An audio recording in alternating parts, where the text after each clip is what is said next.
Assalamualaikum warahmatullahi wabarakatuh. Di materi awal dari mata kuliah model stokastik ini, kita akan coba review ulang mengenai konsep dasar peluang ya.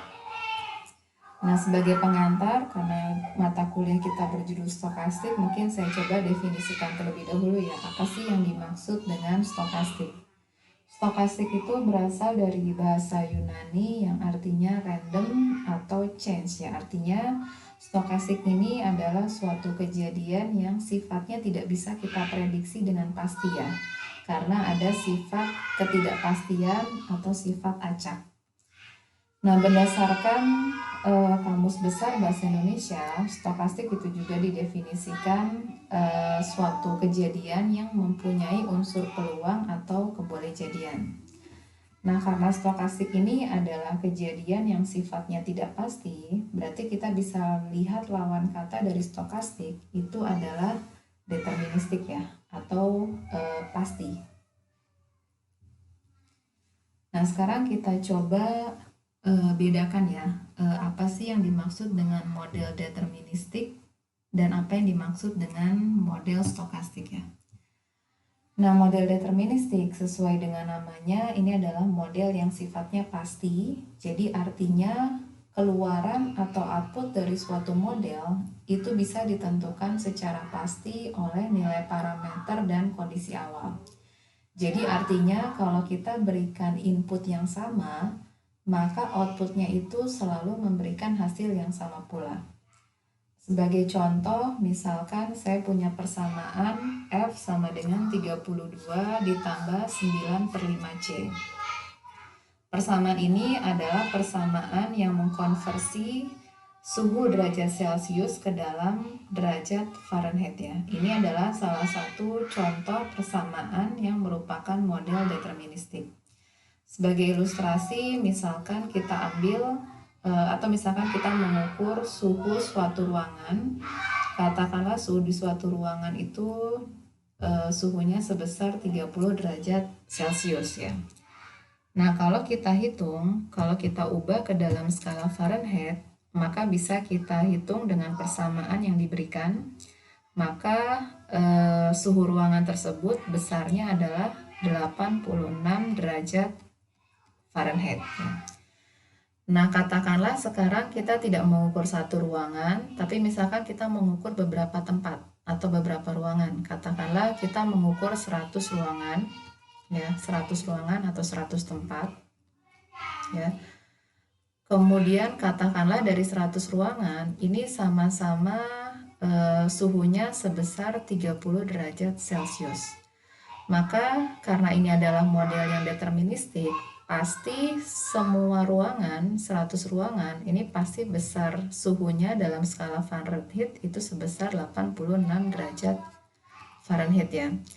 Jadi kalau kita berikan input yang sama dari 100 ruangan dengan derajat yang sama, derajat Celcius yang sama, maka outputnya dalam bentuk Fahrenheit ini juga nilainya selalu sama. Jadi ini merupakan fungsi satu ya. Nah, sekarang saya punya contoh lain. Misalkan saya mau mengukur tinggi badan ya. Misalkan saya ambil 100 orang, kemudian saya ukur tinggi badannya. Katakanlah 100 orang ini memiliki tinggi badan yang sama, misalkan tinggi badannya misalkan 160 cm. Nah, kemudian saya menggunakan suatu persamaan ya. Misalkan saya memodelkan berat badan sebagai fungsi dari tinggi badan ya. Jadi berat badan ini saya tuliskan sebagai fungsi dari tinggi badan. Misalkan saya tulis sebagai A plus B dari berat badan ya. Nah, dari 100 orang katakanlah semuanya memiliki 160 cm ya, tingginya sama semua. Apakah berat badannya sama semua? Ya, apakah berat badannya sama semua? Jelas tidak ya, pasti nilainya bervariasi. Jadi walaupun tinggi badan semua orang ya, yang kita teliti di sini 100 orang tinggi badannya sama, belum tentu berat badannya sama semua. Ada yang berat badannya mungkin 50, ada yang mungkin 60, yang pasti berat badan ke 100 orang ini nilainya bervariasi ya. Jadi persamaan berat badan, ini tinggi badan ya, ini tinggi badan. Jadi persamaan di mana kita memodelkan berat badan sebagai fungsi dari tinggi badan, ini tidak bisa kita modelkan secara deterministik seperti derajat suhu derajat Celcius ke Fahrenheit ya. Di sini kalau kita mengukur 100 ruangan dengan suhu yang sama, ya derajat Celcius yang sama, maka derajat Fahrenheitnya juga sama. Beda halnya di sini ketika kita mengukur 100 orang dengan tinggi badan yang sama, tentu berat badannya tidak sama semua, pasti berat badannya bervariasi. Nah, contoh yang saya berikan di sini ini adalah jelas bukan model deterministik, tapi model yang bersifat stokastik. Karena outputnya itu tidak bisa kita tentukan secara pasti, karena dalam hal ini berat badan itu nilainya bervariasi ya. Makanya pemodelan yang bersifatnya stokastik tidak pasti ya.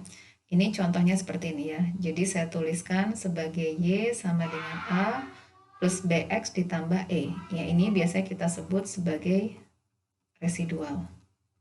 Ya. Jadi Y-nya dalam hal ini adalah berat badan, kemudian X-nya itu adalah tinggi badan ya.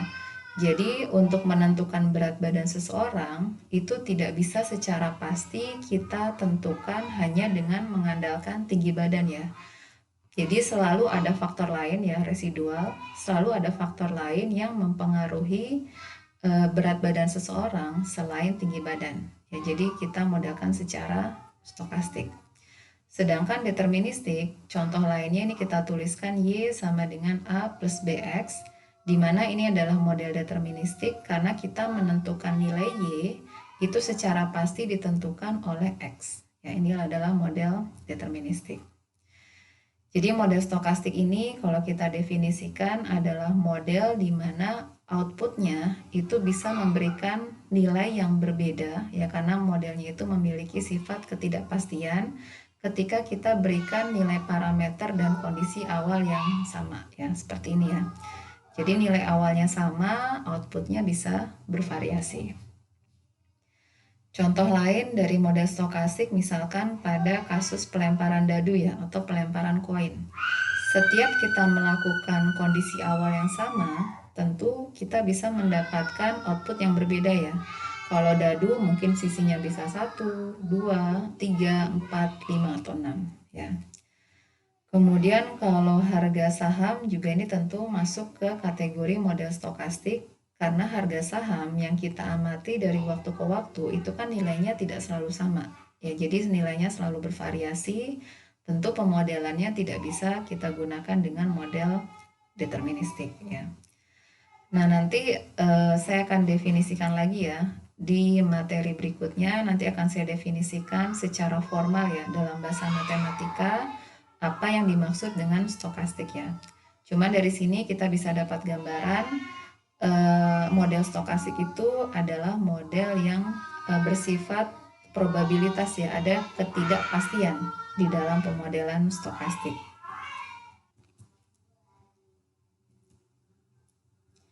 Oke, berikutnya di sini kita coba review mengenai peluang ya, karena peluang itu adalah konsep dasar, konsep fundamental dari model stokastik ya, karena model stokastik itu sendiri kan adalah model yang memiliki sifat ketidakpastian. Nah, secara umum, komponen dasar peluang itu ada 3, yaitu yang pertama percobaan atau bisa kita sebut juga sebagai eksperimen. Kemudian ada juga yang kedua, komponen dasar peluang ada yang disebut ruang sampel, biasanya kita notasikan dengan S. Kemudian elemen yang ketiga itu adalah kejadian atau event. Ini biasanya kita notasikan atau kita simbolkan dengan A. Nah, sekarang kita coba definisikan satu persatu ya, masing-masing komponen dasar dari peluang. Nah, komponen yang pertama itu adalah percobaan atau eksperimen. Ini adalah kejadian yang dapat memberikan beberapa kemungkinan hasil yang terjadi secara acak. Dan tentu hasilnya, outputnya itu bisa kita amati dan terdefinisi dengan jelas. Sebagai contoh, pelemparan koin itu jelas ya, itu adalah suatu eksperimen di mana bisa kita dapatkan output yang berbeda-beda ya. Jadi setiap kita melempar koin, kadang mungkin muncul sisinya sisi angka atau juga bisa sisi gambar ya. Kemudian pelemparan koin sampai muncul sisi angka. Ya tentu ini juga adalah percobaan yang sifatnya bisa memberikan beberapa kemungkinan hasil ya. Kemudian nilai saham, kemudian lama antrian dan lain sebagainya ya. Ini nanti sebenarnya banyak fenomena yang terjadi di alam itu, kebanyakan itu memang sifatnya bersifat secara tidak pasti ya. Kemudian berikutnya elemen kedua dari peluang itu ada yang disebut ruang sampel. Ruang sampel ini kita definisikan sebagai himpunan dari semua hasil yang mungkin dari suatu percobaan. Jadi setiap kali kita melakukan percobaan itu kan bisa memberikan beberapa hasil yang memungkinkan. Nah, semua kemungkinan hasil dari percobaan kalau kita kumpulkan itu kita sebut sebagai ruang sampel. Sebagai contoh, misalkan kita melakukan percobaan melempar koin ya. Ini jelas mudah ya, kita bisa tuliskan himpunan dari semua hasil yang memungkinkan atau ruang sampelnya. Ini adalah hanya ada dua kemungkinan ya, karena koin itu punya dua sisi. Entah itu mungkin muncul sisi angka atau sisi gambar. Percobaan berikutnya, misalkan kita melempar koin sampai muncul sisi angka. Nah, apa ruang sampelnya? Ruang sampelnya sekarang kita coba berandai-andai kalau seandainya pada saat pelemparan pertama itu langsung muncul sisi angka. Berarti kemungkinan hasilnya adalah A. Ya, karena pada pelemparan pertama sudah muncul sisi angka, berarti percobaannya selesai. Nah, katakanlah muncul sisi angka itu terjadi pada pelemparan kedua. Berarti karena sisi angka muncul pada pelemparan kedua, berarti pada pelemparan pertama itu munculnya sisi gambar, berarti sisi angka muncul pada pelemparan kedua, berarti kita punya kemungkinannya adalah G, A. Begitu juga kalau kita melakukan percobaan, ada kemungkinan muncul sisi angkanya baru muncul pada saat pelemparan ketiga. Artinya pada pelemparan pertama gambar, pelemparan kedua gambar, 3 baru muncul sisi angka ya. Kemudian kita juga bisa lihat kemungkinan muncul sisi angka bisa terjadi pada pelemparan keempat. Artinya yang kita amati adalah pertama gambar, kedua gambar, 3 gambar, baru keempat gambar ya. Sampai sebanyak apa himpunannya? Tentu bisa ada tak terhingga banyaknya ya, karena bisa jadi kita perlu melakukan pelemparan banyak kali baru sampai munculnya sisi angka ya. Berarti ini termasuk ke dalam ruang sampel yang sifatnya tak terhingga ya. Ini kita sebut tak terhingga banyaknya. Sedangkan pada percobaan pertama ini jelas berhingga ya, karena hanya ada 2 elemen pada ruang sampel. Ini masuk ke dalam himpunan terhingga. Percobaan berikutnya, misalkan saya punya suatu bidang lingkaran, ya, kemudian yang saya lakukan adalah saya melakukan percobaan melempar anak panah pada bidang lingkaran ini, ya, pada bidang lingkaran di mana lingkaran ini memiliki jari-jarinya sebesar L, ya. Nah, tentu ini juga adalah percobaan yang bisa memberikan hasil yang berbeda-beda ya. Nah, sekarang pertanyaannya, apa bentuk dari ruang sampelnya? Ya. Nah, kita lihat kalau misalkan saya melempar suatu anak panah kepada bidang ini, katakanlah anak panah jatuh pada bidang yang saya berikan tanda X. Ya. Ini pada percobaan pertama. Percobaan kedua bisa juga pada bidang pada titik yang saya tuliskan di sini ya, pada bidang X ini. Artinya ruang sampel dari percobaan ketiga ini adalah semua titik yang berada dalam lingkaran dengan jari-jari R ini ya. Jadi S ini bisa kita tuliskan sebagai 0 ya, kita tuliskan himpunannya adalah 0, X berada di antara, jadi X-nya ini katakanlah X ini adalah lokasi di mana anak panah jatuh pada sembarang titik di dalam lingkaran berjari-jari R. Berarti ruang sampelnya itu adalah semua titik yang saya sebut X, di mana X-nya itu berada di antara 0 sampai R ya, di mana X-nya ini berupa bilangan real ya. Nah, inilah ruang sampel pada percobaan 3, dan tentunya ini adalah himpunan yang sifatnya tak hingga banyaknya ya. Ini juga termasuk tak hingga banyaknya. Nah, di dalam konsep matematika, selain kita memiliki konsep himpunan yang tak hingga dan juga himpunan berhingga, kita juga punya istilah himpunan yang sifatnya countable ya, countable dan uncountable.